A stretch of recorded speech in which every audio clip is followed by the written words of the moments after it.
Berlatar kota Bangkok, Thailand, 4 orang turis bersahabat menikmati berbagai tempat hiburan di sana.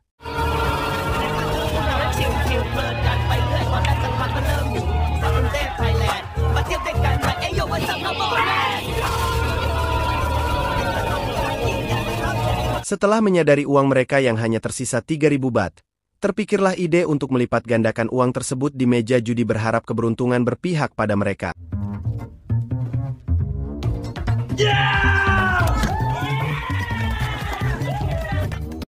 Walau sempat berhasil menang, namun pada akhirnya, mereka harus kalah besar di mana kondisi berbalik saat ini yang membuat mereka harus berurusan dengan seorang mafia di sana dan meminta mereka membayar hutang setelah kalah judi. Do you know that gambling is illegal in Thailand? Awalnya, mereka dituntut membayar 3.000 baht atau setara 3 jari tangan, hingga negosiasi pun berjalan alot dan berakhir dengan hilangnya jari beberapa dari mereka, serta diminta untuk membayar 1 juta baht dalam 1 minggu dengan resiko terbunuh jika tak bisa membayar dari waktu yang sudah ditentukan. Alright.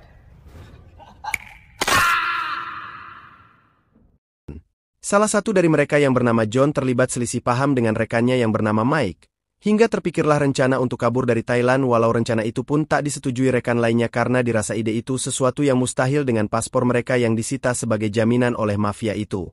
You're on a roll, man. Setelah berdebat dan saling menyalahkan, Mike menyarankan mereka semua termasuk dirinya sendiri untuk mulai mencari pekerjaan apapun yang bisa menghasilkan uang, karena mereka hanya punya waktu 1 minggu untuk mengumpulkan uang 1 juta baht.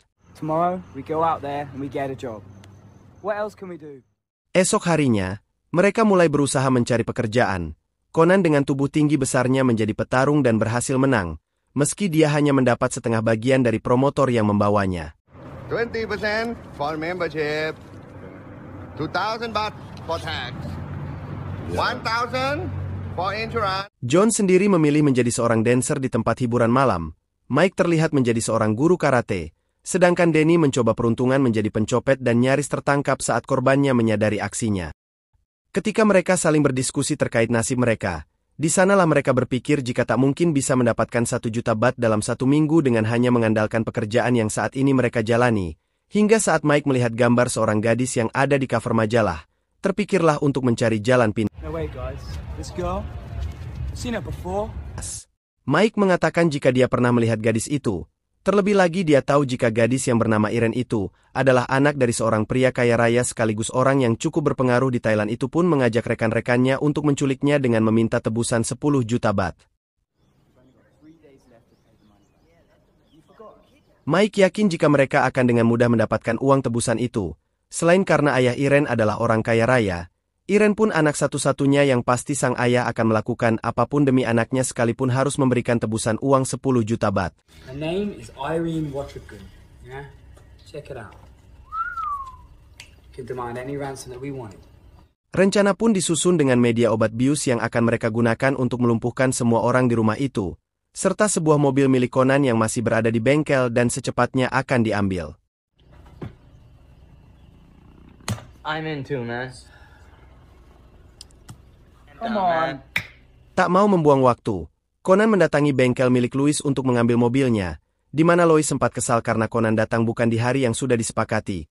Namun karena Conan terus mendesak untuk segera diselesaikan, Louis pun bersedia meminjamkan mobilnya walau dia meminta Conan untuk berlutut terlebih dulu di hadapannya.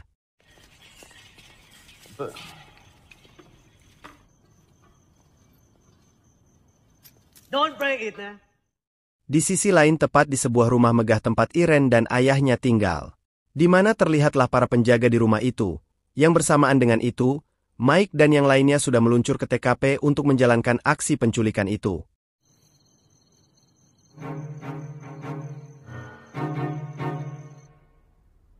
Kondisi memungkinkan untuk mereka saat Iren memutar musik dengan sangat keras yang bisa menyamarkan suara Mike dan yang lainnya saat menjalankan aksi mereka.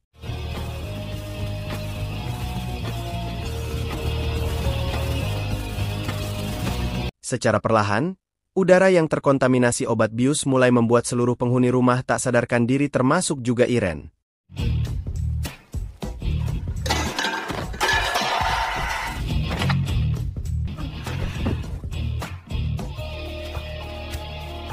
Berhasil dengan aksi penculikan itu, Mereka segera membawa Irene pergi dari sana dan menuju markas mereka.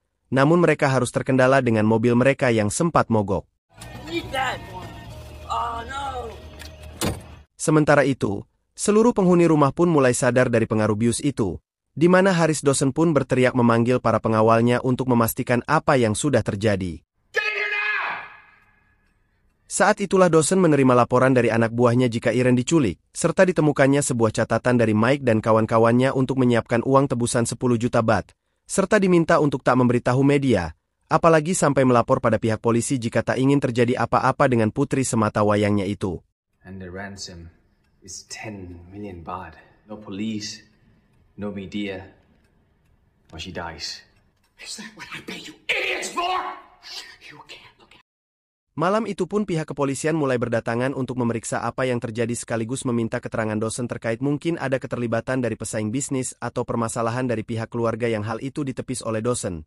Namun dari hasil rekaman CCTV yang telah dilihat, diyakini jika pelakunya sudah profesional. Have you had any fight or disagreement with daughter recently? Do you have any enemies, business partner, fighting with neighbors? Mengingat Dawson merupakan salah satu orang penting dan memiliki pengaruh besar di negara itu, Dawson diminta untuk tak membongkarnya ke media agar pelakunya bisa secepatnya tertangkap tanpa mengendus intaian pihak polisi. Don't talk to the media. Don't worry about that. Okay. Esok paginya Irene yang baru sadar jika dia sudah dibawa paksa pun mengamuk. Namun Mike berusaha membuat Irene tenang karena mereka tak akan menyakiti Irene selama sang ayah mau memberi mereka uang tebusan sesuai yang mereka minta. Dan bersamaan dengan itu, John datang membawa koran yang berisikan berita terkait Irene yang diculik yang hal itu membuat mereka tak leluasa untuk keluar dari markas mereka. Shut up! We need the paper! Tak lama kemudian, Mike membaca email masuk yang memang jadi sarana negosiasi mereka yang diminta Mike dan kawan-kawannya. Namun rupanya, Dawson enggan membayar tebusan 10 juta baht hingga membuat Mike menurunkan jumlah tebusannya menjadi 8 juta baht. Sedangkan Dawson hanya mau membayar 1 juta baht. 1 million. 1 million? Cannot. Negosiasi yang berjalan alot itu pun diputuskan oleh Mike yang meminta tak kurang dari 3 juta baht. Jika tidak, mereka tak segan untuk menghabisi Irene. 2.5. 4 million. 3 million? I'm offer. Or she dies. Sementara itu, Irene yang merasakan sakit pada matanya meminta mereka untuk membuka penutup matanya. Namun setelah dibuka, Irene justru tertawa melihat mereka menggunakan topeng, dan hanya Mike yang tiba-tiba muncul tanpa memakai topeng. Look at yourselves. How pathetic is that? Damn it, man! She can see my face. What are you doing? You know what? I know what you look like now. Pagi harinya, Dawson meminta 2 anak buahnya untuk melakukan pertukaran dengan penculik di sebuah gudang tua serta diminta untuk membawa tas. Namun sepertinya ada rencana terselubung yang telah disiapkannya. Now. Go.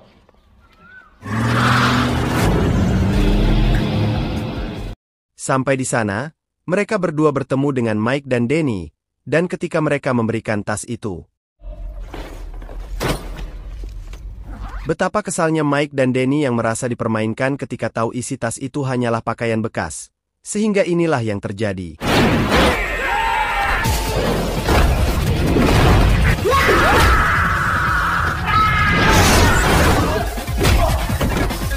Selesai menghabisi para kroco, Mike dan Danny yang terdesak nyaris saja berhasil diringkus. Namun beruntung mereka masih bisa melarikan diri.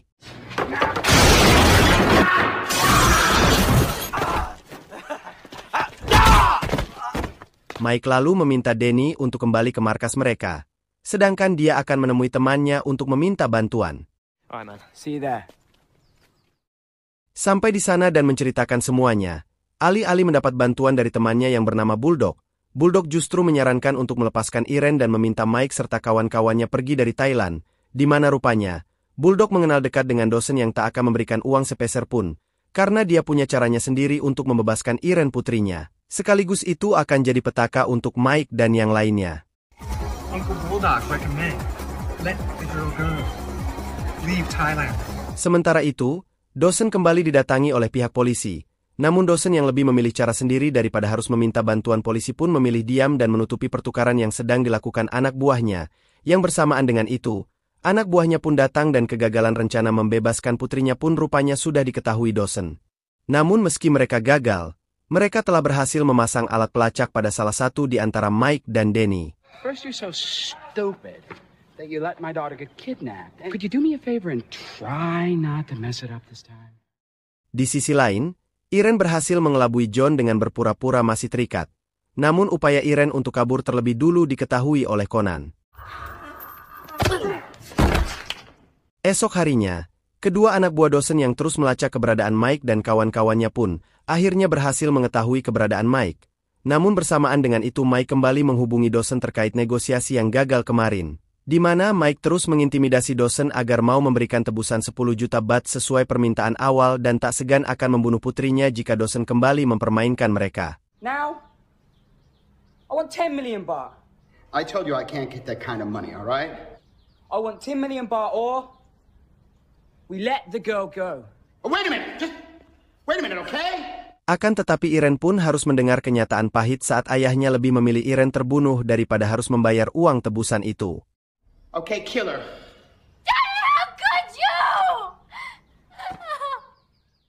Tak lama kemudian, Conan dan Mike menemukan alat pelacak yang menempel pada pakaian Danny. Namun rupanya keberadaan mereka di sana tak lama lagi akan diketahui oleh anak buah Dawson yang sudah berada di luar markas mereka, di mana Irene yang kini berpihak pada mereka pun akan menghadapinya sendiri meski sebenarnya Danny meragukan keselamatan Irene.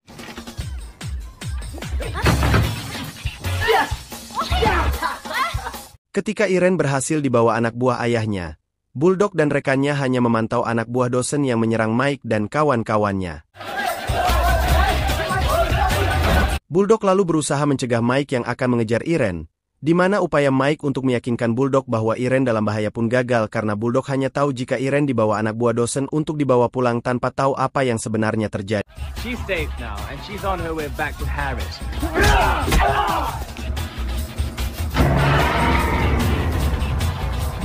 Tepat setelah Bulldog membawa Mike dan Conan, John segera menghubungi rekannya yang bernama Judge Kue untuk meminta bantuan agar bisa menyelamatkan teman-temannya dengan iming-iming uang 1 juta baht. It's nothing. I got 1 million for you, man. Could get a little dangerous. Danger is my breakfast. Tell me more. Okay, listen. Some guy. Sementara itu, Danny yang terus dalam pengejaran anak buah Dawson dan terpisah dari rekan-rekannya yang lain harus berjuang seorang diri menghadapi mereka semua.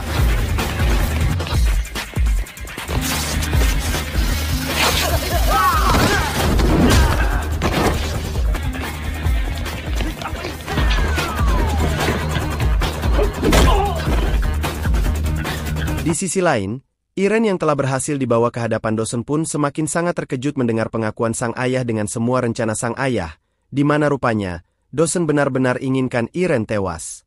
Diketahui jika mendiang ibu Irene adalah ahli waris seluruh kekayaan ayahnya, di mana saat sang ibu meninggal, seluruh harta warisan sang ibu pun mutlak menjadi milik Irene, termasuk perusahaan yang kini dikelola Dawson. Jadi jalan satu-satunya untuk menguasai harta yang sudah diwariskan pada Irene adalah dengan membunuh Irene. What would my mother say to this? I mean, have you ever once thought about that? Mendengar penjelasan itu, Irene benar-benar tak percaya jika sang ayah tega melakukan rencana sekejam itu hanya demi harta warisan kakeknya yang diwariskan pada Irene. Hey man, you got it? Bersamaan dengan itu, Danny pun masih harus berhadapan dengan anak buah Dawson yang masih tersisa.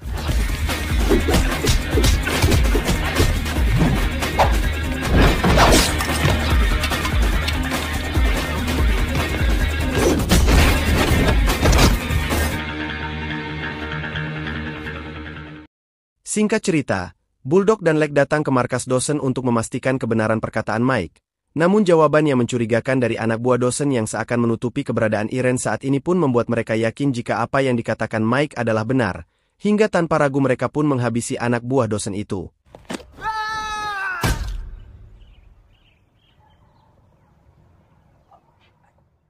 Sementara itu, Jacque dan anak buahnya pun datang ke markas Bulldog yang mengurung Mike dan Conan. Namun inilah yang terjadi.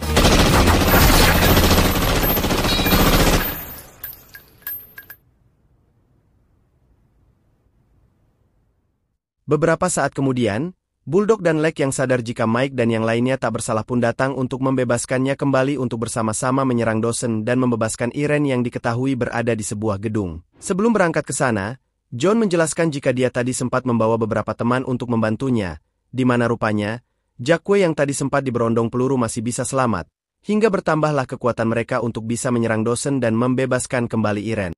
These weapons? Yes. They're not even real. Di tempat terpisah, Irene yang sempat mencoba kabur dari sana dengan hanya berbalut handuk, kali ini harus berjuang seorang diri untuk menghindari anak buah sang ayah yang terus memburunya.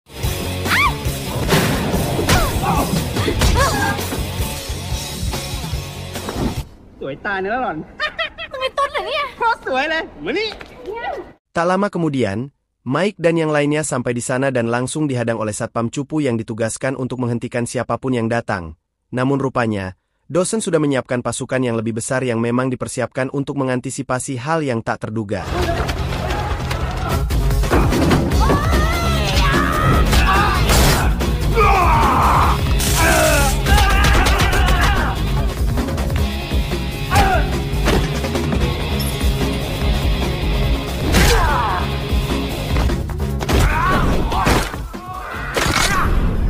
Tepat bersamaan dengan itu, Danny baru sampai di sana dan harus menghadapi hadangan Algojo Dawson yang bernama Chuck.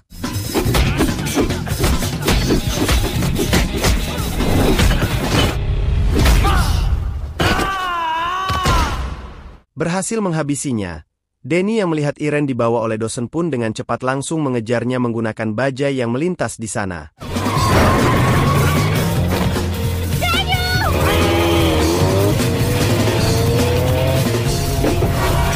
Danny yang terus berjuang mengejar Irene yang dibawa oleh ayahnya pun mendapat perlawanan sengit dari anak buah Dawson yang coba menghambat upayanya.